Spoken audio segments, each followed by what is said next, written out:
उस हिसाब से हमारी टीम का कम्बिनेशन बहुत आला है। हमारे पास सारी जितनी भी ऑप्शन हैं वो फुल है, तो जो वहाँ पे सूट करेगा हम इंशाल्लाह उनके साथ जाएंगे। पहले तो आई थिंक हम सबको क्रेडिट देना चाहिए इस दफ़ा पीएसएल की मैनेजमेंट को कि इतने सिग्निफिकेंट और इतने बड़े नाम थे कि हम उसके अलावा भी असेस कर सकते थे। हमारी प्लानिंग बहुत सिंपल थी कि अगर डेविड वार्नर मिस कर जाते हैं, लाहौर मिस कर जाता है, तो वो हमारी प्रायोरिटी नंबर 1 थे। तो उसका फिर हमारी थिंकिंग यही है कि देखिए वार्नर जैसा बड़ा नाम हमारी लीग में आ रहा है, it's a matter of great honour for us, और ख़ास तौर पे कराची के लिए वही सबसे बड़ी शहर की फ्रेंचाइज, उसके लिए सबसे बड़ा नाम, तो वे वेरी वेरी एक्साइटेड। अब यही है कि इंशाल्लाह ताला इस दफ़ा जो हमारी परफॉर्मेंसेस हैं, क्योंकि पिछले साल हमने रीबिल्डिंग स्टार्ट की थी, मैं अपने बड़े नामों के साथ तो एक्साइटेड हूँ ही, लेकिन मेरे लिए ज़्यादा बड़ी एक्साइटमेंट ये है कि जो हमने 1.5 साल पहले एक मिशन स्टार्ट किया था कि टीम को रीबिल्ड करेंगे लोकल कोर के साथ, वो हम इस ड्राफ्ट में काफ़ी हद तक कर चुके हैं। Kane Williamson of course, I mean वो तो जब सप्लीमेंट्री में हमारी बारी तक थे तो we couldn't believe our luck, तो केन विलियमसन को हमने उस वक्त फिर टारगेट किया।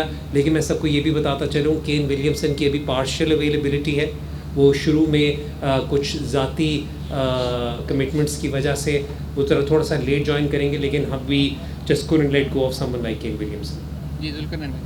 अच्छा, मैं बहुत लाइट अंदाज में नेक्स्ट जनरेशन है ये कराची किंग्स की, आज आपने स्लोली मतलब सारी ड्राफ्ट किया, कैसा एक्सपीरियंस रहा और किस तरह का फील रहा, और फ्यूचर में आप कराची किंग्स को कैसे देख रहे हैं? I'm really excited for the future of Karachi Kings. The management is amazing. We left this year's draft up to them and put full trust into them this season. And I'm really excited for the next few seasons because I feel like the way it's going on right now, the way the team has been revamped, the way we've done stuff this year and last year also has really changed the way Karachi Kings is now looking. And I'm excited for the future of that as well. जी राम। अस्सलाम वालेकुम हैदर भाई, मेरा question दो players को लेके, एक आमिर जमाल और एक खुशदिल शाह, इन दोनों को आपने पिक किया, इन दोनों की पिक के हवाले से मैं थोड़ा सा जानना चाहूँगा, क्योंकि खुशदिल के साथ आप पहले भी मुल्तान में काम कर चुका, बड़ा हाईली रेट उसे करते हैं। आमिर जमाल के पीछे क्या थॉट प्रोसेस था? Thank you. खुशदिल का आपने मुझे खुद बता दिया, जिस तरह मतलब जो ये जानते हैं वो ये कि PSL 3 खुशदिल ज़ल्मी के लिए इमर्जिंग खिलाड़ी खेले थे, PSL 4 तक खुशदिल हर एक के प्लान से बाहर हो गए थे। तो मुल्तान सुल्तान्स में जब मैं उधर था तो हम खुशदिल को लाए, खुशदिल ने बहुत बड़े बड़े मैचेस हमें जिताए, और उसमें मैं मतलब आई नो हर प्लेयर का अच्छा टाइम बुरा टाइम आता है, लेकिन जो सबसे बड़ी बात थी वो ये थी कि जो खुशदिल का स्किल सेट है वो पाकिस्तान में प्रॉबली सिर्फ 3 के 4 बैटर्स ऐसे हैं जो वो काम करते हैं, प्लस खुशदिल आपको बॉलिंग ऑप्शन भी देते हैं। तो जब खुशदिल ड्राफ्ट में रिलीज़ हुए तो we couldn't believe our luck कि ना सिर्फ वो रिलीज़ हुए, हमारी बारी डायमंड में पहली है। तो उस वक्त बस हमें थोड़ा सा ये गैम्बल करना था कि हम पहले खुशदिल को लें या पहले अब्बास आफरीदी को लें। जब हमने देखा कि ये ड्राफ्ट में है तो खुशदिल पे तो मैं बहुत एक्साइटेड हूँ।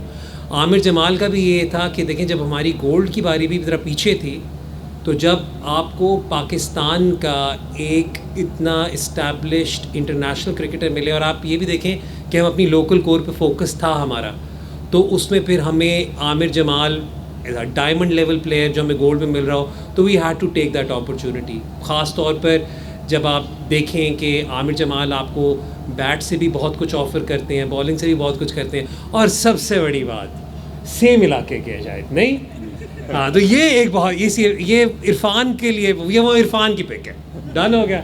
चलिए जी इरफान भी PSL में हमने देखा कि बहुत ही आप कराची से भी जो वो बारी लेने के लिए आते हैं, क्या हम देखेंगे थोड़ा कराची की तरफ से हम डोमेस्टिक क्रिकेट PSL लाइव देख रहे हैं तो उसमें ऊपर थोड़ी बारी लेंगे? और साथ ये भी बता दीजिएगा क्योंकि अप्रैल में मई में PSL होनी है, तो तब फास्ट बॉलर और बैटर बहुत ज़्यादा इंपॉर्टेंट होते हैं, स्पिनर को इतनी ज़्यादा हेल्प नहीं मिलती, तो उसके हवाले से अपने कम्बिनेशन का भी बता दें, फास्ट बॉलर और बैटर पूरे। फ़र्स्ट ऑफ़ ऑल तो मैं ये तो श्योर नहीं बता सकता कि मैं किस नंबर पर बारी करूँगा, लेकिन कोशिश यही है कि जिस नंबर पर बारी मिलेगी तो मैं अपनी टीम के लिए सबसे अच्छा करूँ। और जिस तरह आप कह रहे हैं कि उस हिसाब से हमारी टीम का कम्बिनेशन बहुत आला है, हमारे पास सारी जितनी भी ऑप्शन हैं वो फुल है, तो जो वहाँ पे सूट करेगा हम इंशाल्लाह उनके साथ जाएंगे। अच्छा इरफान, हैदर भाई, हमने देखा है डेविड वार्नर आपने ले लिए, केन विलियमसन ले लिया, शान मसूद ले लिया, तीनों टॉप ऑर्डर के बैट्समैन हैं।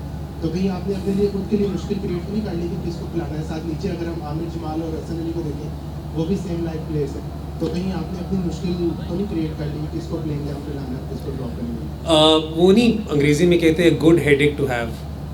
एक तो वो वाली बात होगी। लेकिन देखिए, इस वक्त हमारी जो इस वक्त थिंकिंग है वो यही है कि पिछले साल, सवा साल, 1.5 साल से शान मसूद ने मिडल ऑर्डर में कदरे बेहतर बारियाँ ली हैं। चाहे वो आप उनकी काउंटी की सिचुएशन देख लें, पाकिस्तान के लिए भी जब वो खेले थे, ये बात अलग है कि अब उन्हें पाकिस्तान से भी T20 खेला हुआ बहुत अरसा हो गया, तो 4 पे ही खेले थे।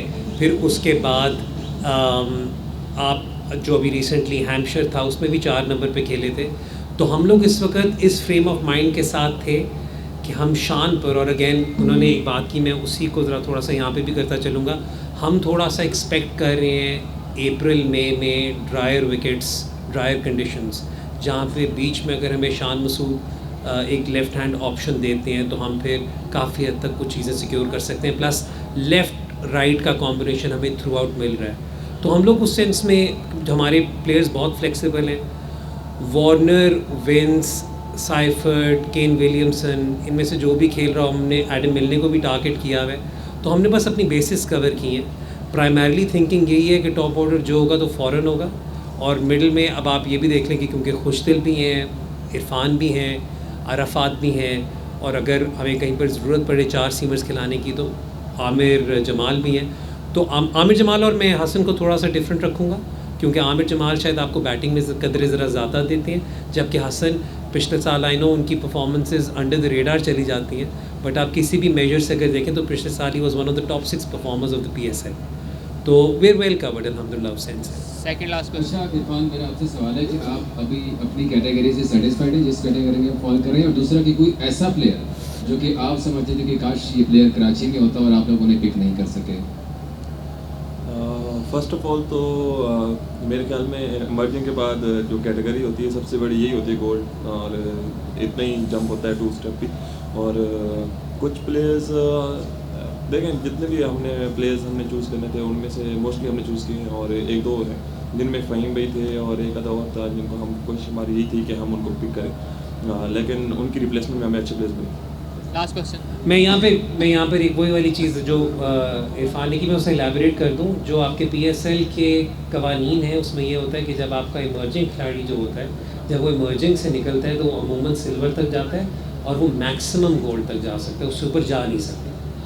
तो ये रूल की बंदिश की वजह से जो इमर्जिंग खिलाड़ी होते हैं वो गोल्ड से ऊपर नहीं जा सकते। हैदर भाई, मोहम्मद अब्बास अफरीदी के बारे में बताइएगा, वाइल्ड कार्ड पिक है आपकी, तो उसके आने से आपकी टीम का कम्बिनेशन कितना बेहतर होगा और इसके पीछे क्या थॉट प्रोसेस?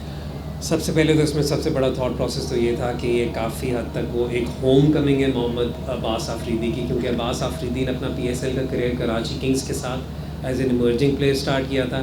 फिर मैं ही मुल्तान लेकर गया था, मैं ही वापस कराची लेकर आया। तो हमारे लिए बहुत ऑनर की बात है कि जो खिलाड़ी हमारे लिए पहले इमर्जिंग खेल चुका था और उस सीज़न में, जिस सीज़न में कराची जीता था गालिबन, वो अब इस लेवल पर है। Is one of the brightest stars, और उसके स्टैट्स भी ऐसे हैं कि वो जस्टिफाई करता है कि उसे ऊंची कैटेगरी पे उठाया जाए। देखिए, कवानीन आपको रिक्वायर करते हैं कि एक पाकिस्तानी को आपने प्लैटिनम में लेना ही है, और जब पाकिस्तानी कोई अवेलेबल नहीं था प्लैटिनम में, तो हमें भी और कोयटा को भी वाइल्ड कार्ड इस्तेमाल करना था। तो उस वक्त फिर हमारी असेसमेंट ये थी कि अब्बास आफरीदी हमारे लिए ज़रूरी है। अब्बास आफरीदी ने आजकल अपनी बैटिंग पे भी बहुत काम किया हुआ है, तो 7 तो ज़रा थोड़ा सा उनके लिए, आई नो पाकिस्तान में 7 पाकिस्तान टीम में वो 7 पे खेल रहे, लेकिन 8 वाला नंबर भी उनके लिए ज़बरदस्त है। मिडल में, डेथ में भी बॉलिंग बड़ी ज़बरदस्त कर रही है। So we very very excited. और एक ये मेरे लिए भी पर्सनली 2 नाम ऐसे, ये खुशदिल और अब्बास आफरीदी मेरे लिए एक पर्सनल रियूनियन भी है।